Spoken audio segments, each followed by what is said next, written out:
इस दुनिया में बहुत कम स्टूडेंट्स होंगे जिन्हें ये समस्या नहीं होती कि उन्हें पढ़ाई याद नहीं रहती। हम पढ़ तो लेते हैं लेकिन फिर भूल जाते हैं। ऐसे में अगर हम भूल जाते हैं तो हमारी पढ़ाई का क्या मतलब निकला, सारी मेहनत बेकार चली जाती है। वैसे पहले मैं आपको बता दूं कि अगर आपको पढ़ा हुआ याद नहीं रहता तो इसका मतलब ये बिल्कुल भी नहीं है कि आपका दिमाग कमजोर है। सोचिए, अगर हमारा दिमाग हर चीज को याद रखने लग जाए तो एक दिन में हमारे साथ जो कुछ भी होता है उससे दिमाग का कचड़ा हो जाएगा। अगर दिमाग सारी बातें को याद रखने लग जाए तो फिर हमारा मेन टॉपिक की ओर कैसे फोकस रहेगा, हम पढ़ा हुआ को कैसे याद रखें। अगर इस समस्या का समाधान मिल जाए तो आपका समय भी बचेगा और आपको बेहतर परिणाम भी मिलेगा। पढ़ा हुआ सब कुछ याद रखना मुश्किल है, लेकिन फिर भी काफी हद तक हम इसे नियंत्रित कर सकते हैं। मैं आपको 3 तरीके बताने वाला हूँ। यदि आप YouTube या Google पर सर्च करेंगे तो आपको कई सारे टिप्स मिल जाएंगे, लेकिन ये जो टिप्स मैं आपको बताने जा रहा हूँ ये मेरे व्यक्तिगत अनुभव और काफी रिसर्च के बाद बताए जा रहे हैं। आप यकीन मानिए कि ये 3 टिप्स इतने ज्यादा प्रभावी है कि इन्हें इस्तेमाल करने के बाद आपका भी समय बचेगा और आपको दुगना रिजल्ट मिलेगा। पहला point, study less study good. भले ही कम पढ़ो लेकिन अच्छा पढ़ो।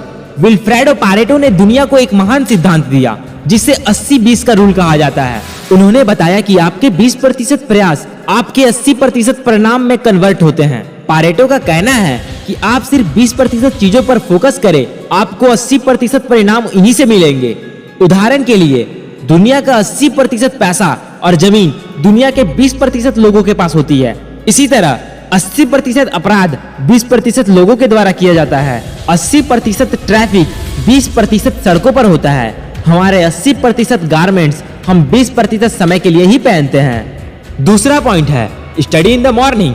ये मेरा फेवरेट पॉइंट है क्योंकि मैंने अपनी जिंदगी का अधिकतर पढ़ाई सुबह ही की है।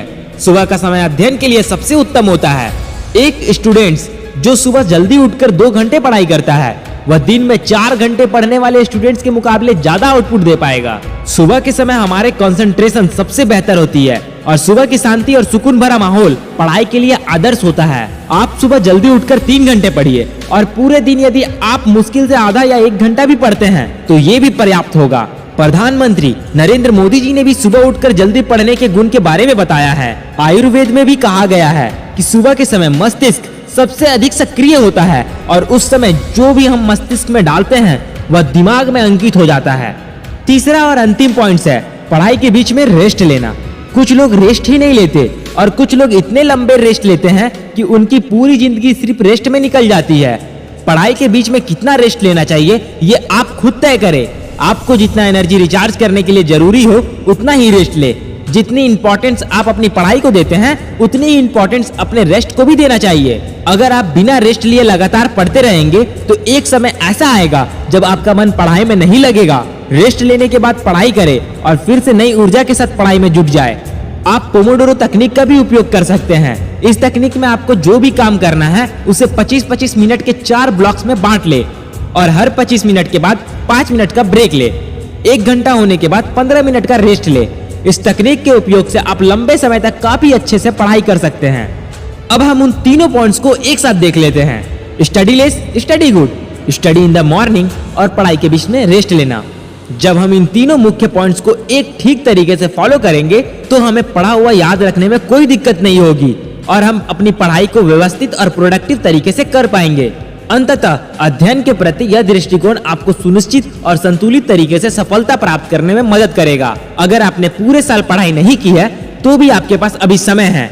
किसी ने सही ही कहा है कि जो हो गया वह सोचा नहीं करते, जो मिल गया उसे खोया नहीं करते। सफलता उन्हें मिलती है जो अपने समय और हालात को लेकर व्यर्थ नहीं बैठते। अभी भी समय है, दिल से मेहनत कीजिए और कई लोगों से आगे निकलने का प्रयास करें। मेहनत खामोशी से करें, इतनी खामोशी से कि आपकी सफलता खुद शोर मचा दे। आज समय बहुत कम है और आपके एग्जाम बहुत नजदीक है। इस कम समय को जिंदगी को बर्बाद करने में ना गवाइए। यह जीवन कुछ कर दिखाने के लिए मिली है। अगर सामने आ जाए कोई बाधा तो तैयार रहिए, क्योंकि हमें अपनी मेहनत से आसमान को झुकाना है और अपनी मंजिल पानी है। जय हिंद, जय भारत।